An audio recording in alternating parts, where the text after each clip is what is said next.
준비한 영상이 있는데요. 이 영상 잠깐 시청하고 말씀 함께 나누겠습니다. People at Asbury are receiving God's Spirit, and the revival spark started in Wilmore, Kentucky is spreading. About 2.5 weeks after the revival began, Brown ended public attendance at the chapel services. But why should services and revival stop at Asbury College? Brown says the university isn't ending revival, just shifting it elsewhere, asking that other churches and communities join in its commissioning to be sent out. Yes, that should happen, but Dr. Brown, with all due respect, I know you mean well, you want to restore order to your campus and community, but don't you think it's up to God's Holy Spirit to decide when it will end and shift elsewhere? Doesn't the Spirit come in like a rushing wind, as described on the first day of Pentecost in Acts chapter 2? We cannot direct the Holy Spirit and say, okay, that's it, now go over there. That's up to God, not university presidents and their regents. For years, many Christians, I'm sure, including some of those attending Asbury University, have prayed that revival would come to America.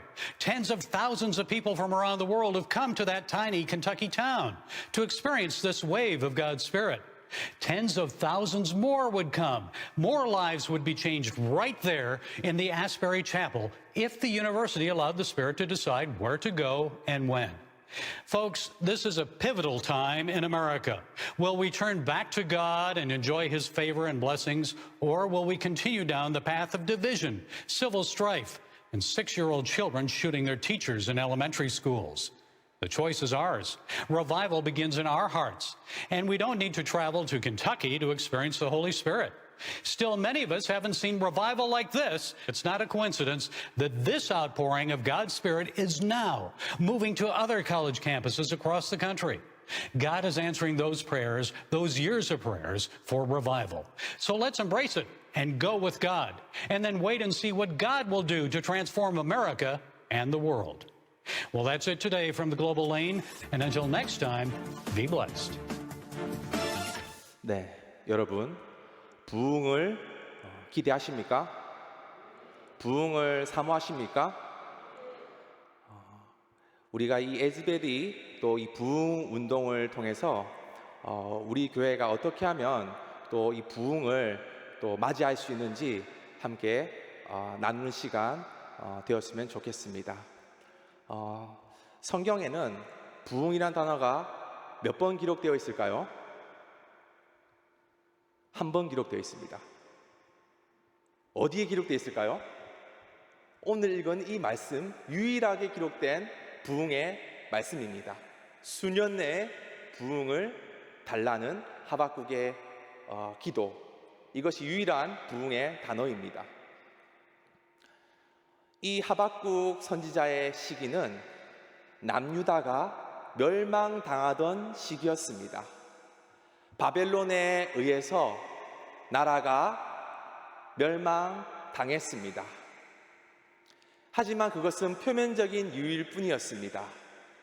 사실 이 남유다는 하나님보다 세상을 사랑했습니다. 부패했고 타락했습니다.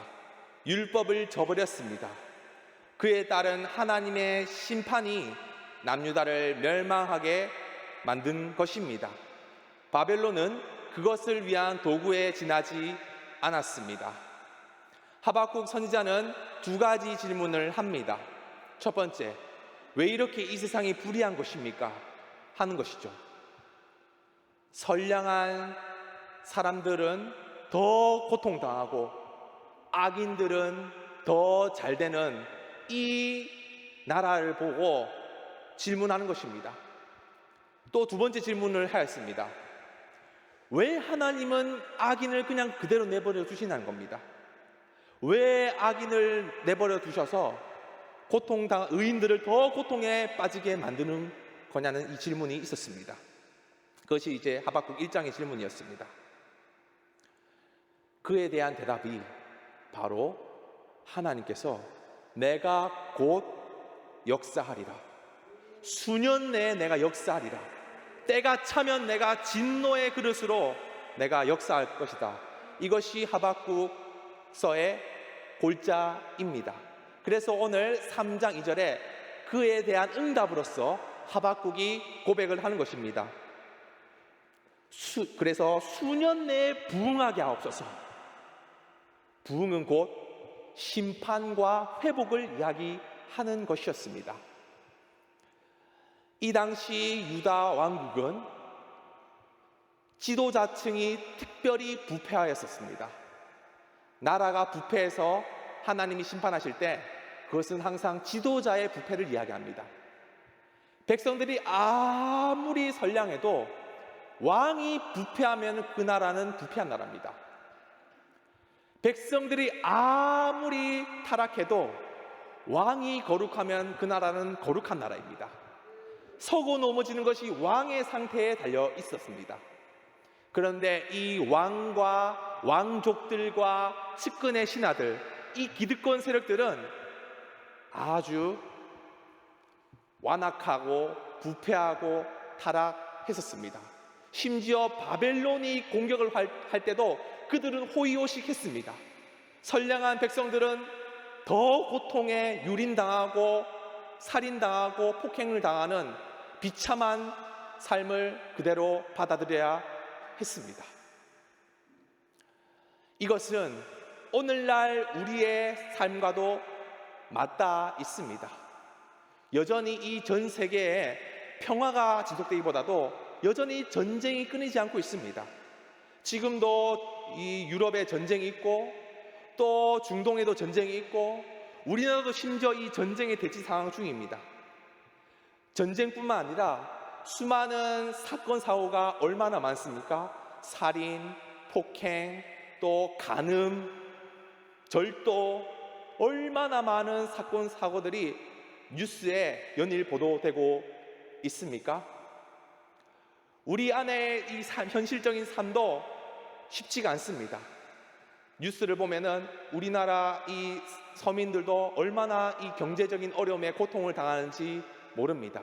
고물가, 고금리, 인플레이션으로 인해서 갈수록 삶이 어려워지고 있습니다.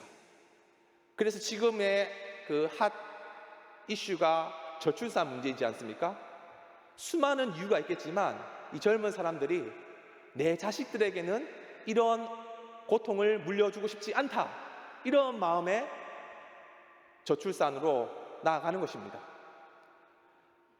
고물가 현상은 필연적으로 양극화를 발생합니다. 빈부격차, 소득의 양극화가 발생되어서 그러면은 서민들은 소망을 가지지 못하는 것입니다. 사다리가 다 없어졌으니까요. 그러면서 저출산뿐만 아니라 여러 가지 절도와 사기와 또 마약과 여러 가지 사회 문제들이 동반되게 되는 것입니다. 악순환이 반복되는 것입니다. 이거 누가 해결할까요? 대통령이 해결하겠습니까? 유력한 정치인이 해결하겠습니까? 해결 못합니다. 어느 정도 개선은 가능할지 못하지만 본질적으로 해결할 수 없습니다. 교회가 소망입니다. 이 어두운 시대 가운데 유일한 소망은 교회에 있습니다. 특별히 교회의 부흥의 소망이 있습니다. 여러분, 부흥을 위해서 우리는 기도해야 합니다. 부흥은 단지 우리 개인의 문제를 회복하는 게 아닙니다. 교회 문제를 회복하는 것이 아닙니다. 이 나라, 이 민족을 살리는 길입니다. 이 온 열방을 다시 회복시키는 유일한 방법은 오직 부흥에 달려 있습니다. 믿으십니까? 이 부흥을 위해서 이 부흥의 이 기독교 역사 가운데 부흥 역사가 어떻게 일어나는지 한번 살펴보았습니다. 부흥에는 역사마다 수차례 부흥이 있었었는데요, 공통점이 있었다는 것입니다. 첫 번째 공통점, 부흥은 작은 기도 모임에서 시작했습니다. 대대적으로 이 플랜카드 걸고 막 컨퍼런스 열어가지고 화려하게 막 시작하는 게 아니라 두세 사람의 작은 기도 모임이 부흥의 기초가 되었습니다. 존 웨슬리는 감리교를 만든 창시자입니다. 그가 이제 처음부터 감리교 창시할 테니까 유력한 자들 다 모이시오 한 게 아닙니다. 그가 대학생 시절 옥스퍼드 대학교에 홀리 클럽이라는 작은 기독교 동아리를 만들었습니다. 거기서 몇 사람 모여서 기도하는 것이 부흥의 불길이 타올라서 온 영국을 변화시켜 감리교를 만드는 역사가 나타나게 되었습니다. 우리나라에서도 대표적으로 평양 대부흥 운동이 있습니다. 그거는 평양 대부흥 해가지고 플랜카드 걸고 깃발 들고 한 게 아닙니다. 그거 역시 작은 기도 모임에서 시작했습니다. 평양 대부흥 운동은 원산 부흥 운동에서 불이 붙었는데, 이 원산 부흥 운동이 하디 선교사의 회개로부터 시작된 것입니다. 이런데 이 하디 선교사는 백인이었고 의사였고 엘리트 집안이었습니다. 아주 교만한 사람이었습니다. 그는 선교사로 조선에 파송되었습니다. 하지만 조선 사람들 다 하대하고 무시했습니다. 조선 사람들 다 그 싫어했습니다. 그런데 함께 온 여자 선교사 두 사람이 있었습니다. 그 두 여자 선교사니 골방에서 둘이 손을 붙잡고 하디 선교사를 위해서 기도했습니다. 그 두 사람의 기도에 불이 붙어서 하디 선교사가 원산에서 자신의 죄를 회개하며 통회하며 고백할 때 부흥이 나타나게 되었습니다. 그 부흥의 불길이 평양에 연결되어서 평양 대부흥 운동이라는 역사가 나타나게 된 것입니다. 오늘 영상에 보았던 이 에즈베리 부흥 운동은 어떻게 일어났을까요? 그 역시 그냥 수요 예배였습니다. 수요 채플에 그냥 평범하게 담당 목사님 설교 듣고 담당 그 채플 그 학생들 그냥 18명이 모여서 기도했습니다. 그 가운데 성령의 불이 떨어지게 된 것입니다. 180여 시간 이상 끊임없이 기도하고 찬송하는 역사가 나타났습니다. 온 미국에서 기도하고자 하는 사람들이 몰려들었습니다. 온 열방에서 해외에서 기도에 동참하고자 하는 그 발길들이 끊이지 않게 되었습니다. 우리는 표면적으로 생각합니다. 표면적으로 많은 사람들이 모였구나, 많은 사람들이 기도하는구나.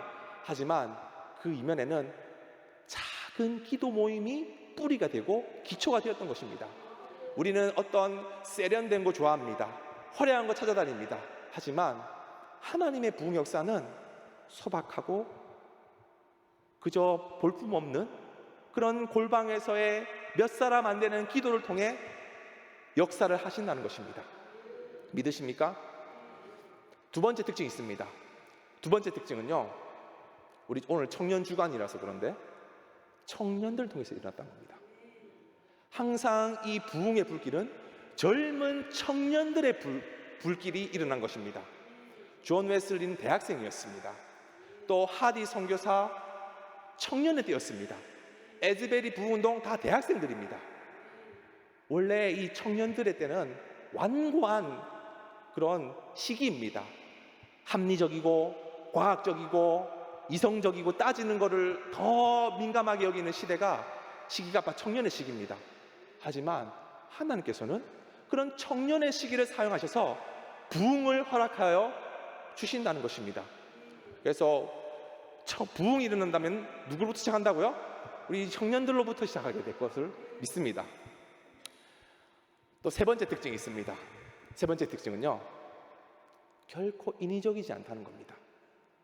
에즈베리 부흥 운동을 보면요, 지금 이렇게 모니터 있습니까 없습니까? 아까 영상 잘 보셨습니까? 모니터 없습니다. 자막 없습니다. 그냥 찬양할 때도 자막 보고 하는 게 아니라 그냥 찬양하는 겁니다. 알면 아는 대로, 모르면 모르는 대로. 에어컨 있을까요 거기? 히터 있을까요? 냉난방 시설도 없습니다.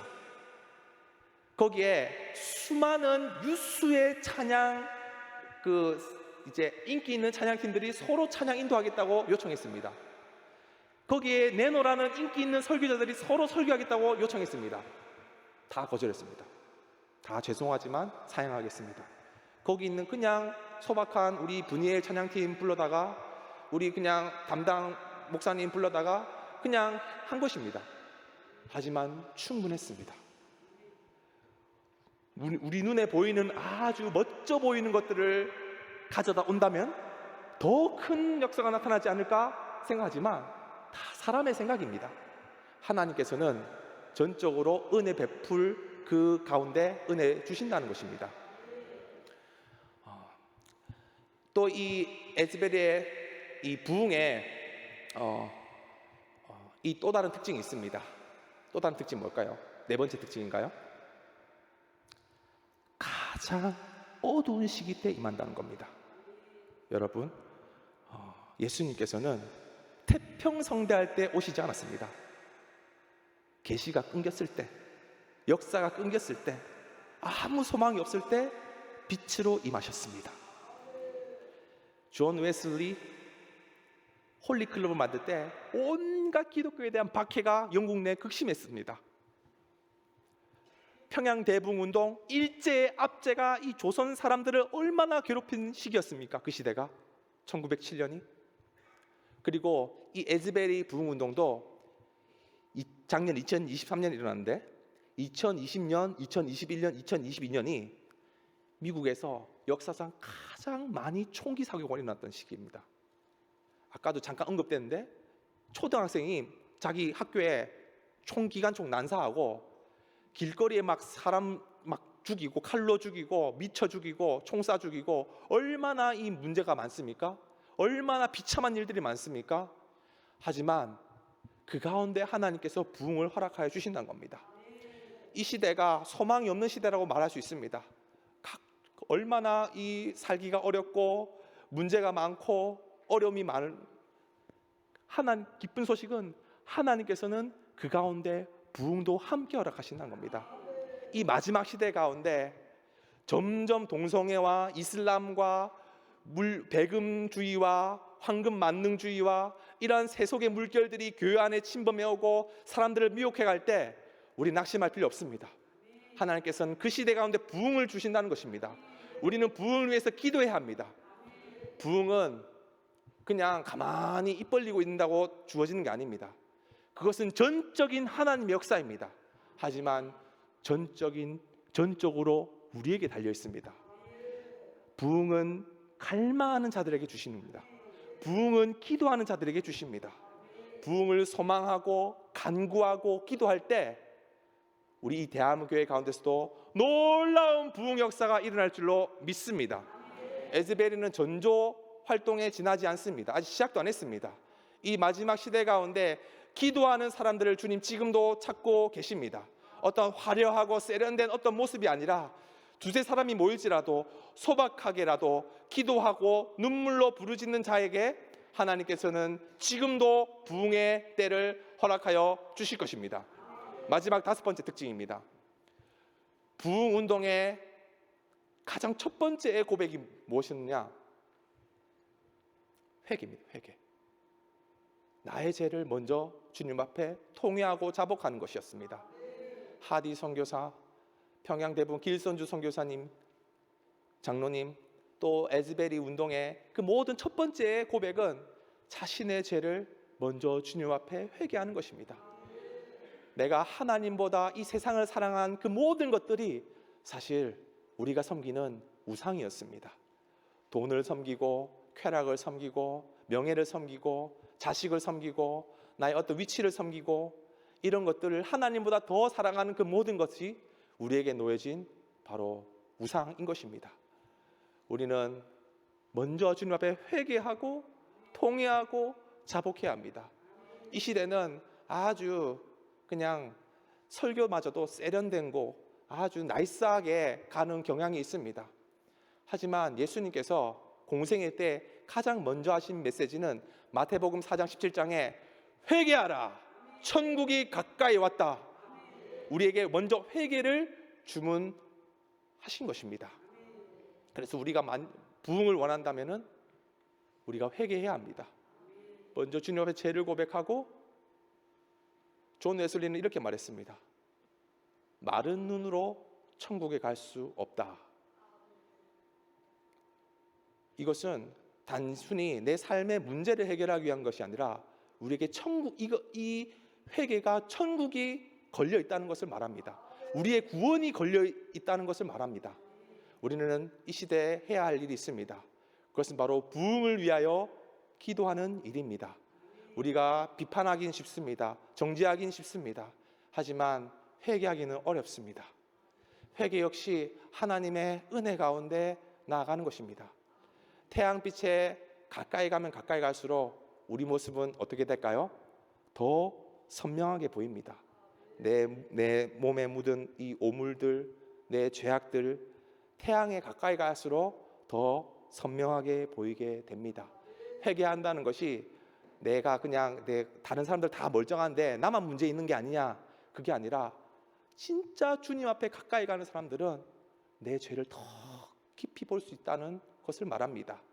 그래서 오늘 이 밤 가운데서도 주의 말씀 의지하여 회개하며 부흥을 위하여 기도하는 저와 여러분들의 삶이 되시기를 바랍니다. 아멘.